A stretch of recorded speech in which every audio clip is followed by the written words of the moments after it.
Congressional committee finds the federal government is weaponizing private banks to spy on American citizens who share conservative Christian beliefs. One America's Pearson Sharp reports.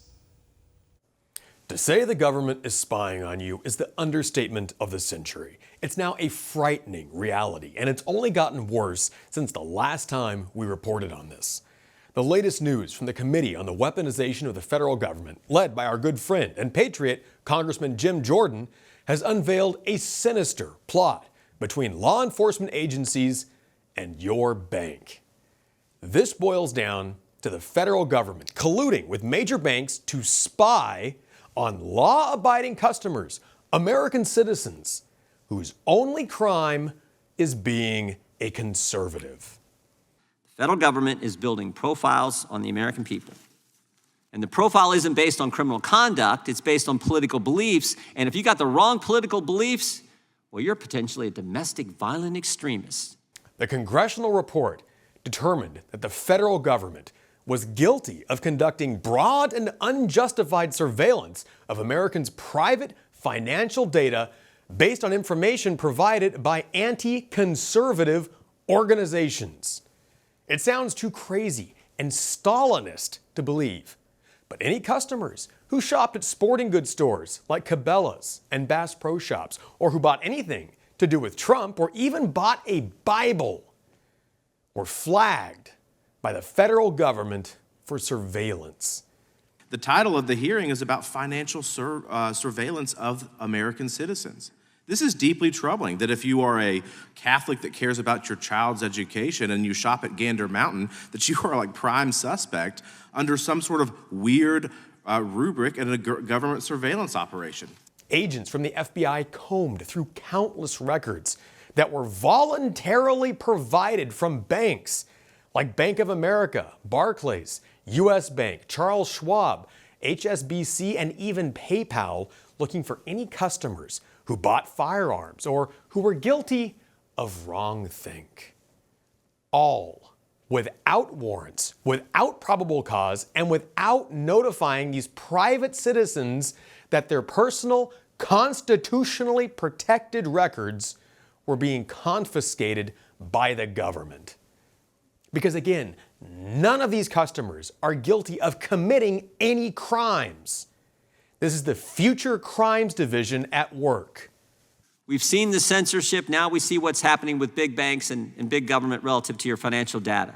Again, all this being done with no process, no warrant, no notification to the customer that the banks are actually supposed to serve. Big government's not supposed to use big tech to censor Americans, and big government shouldn't be working with big banks to target Americans for behavior that is legal and constitutional.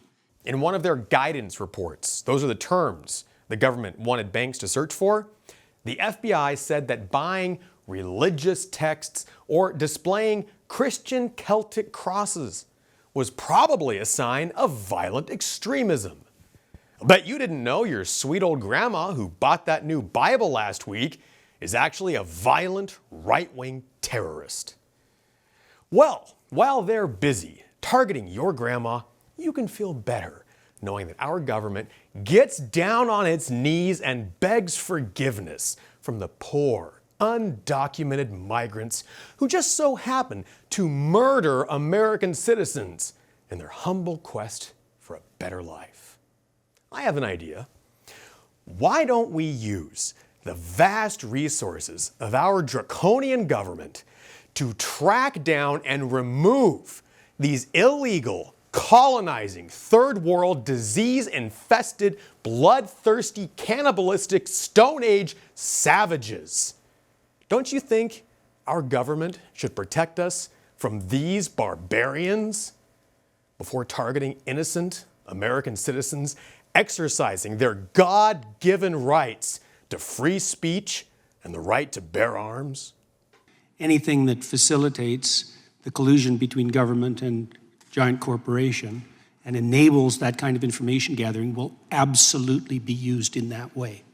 That's why I made comments earlier regarding this as a bipartisan issue.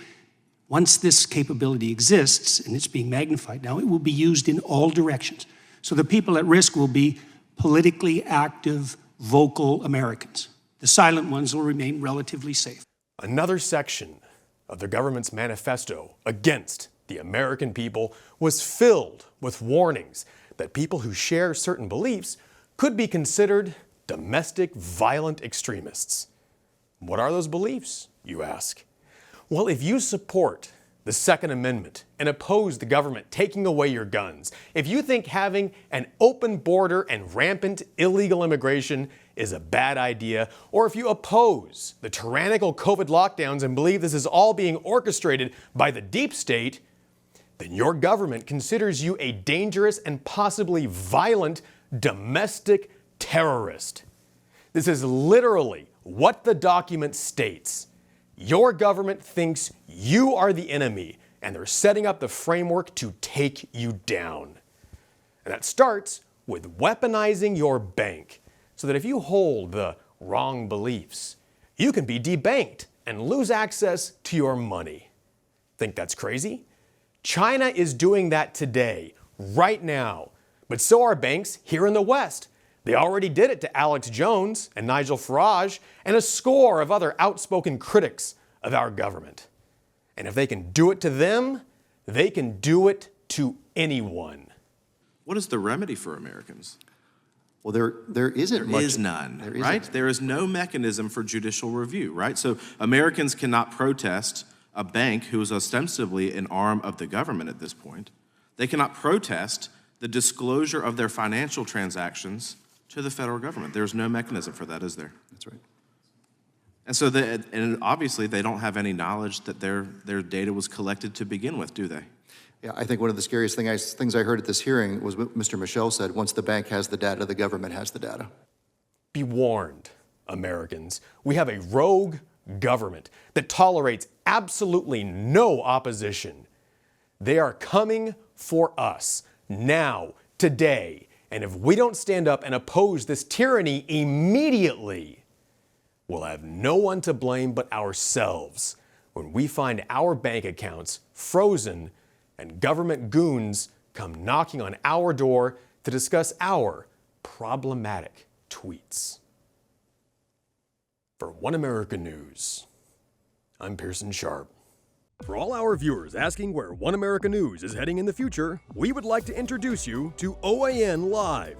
OAN Live is the best way to stay up to date on all of the hard-hitting, straight-shooting, national and international headlines. And the best part is, OAN Live is only $4.99 per month. All the credible, honest, unbiased reporting One America News offers at a fraction of the cost of cable. Just go to OANN.com to easily sign up for OAN Live and stay informed.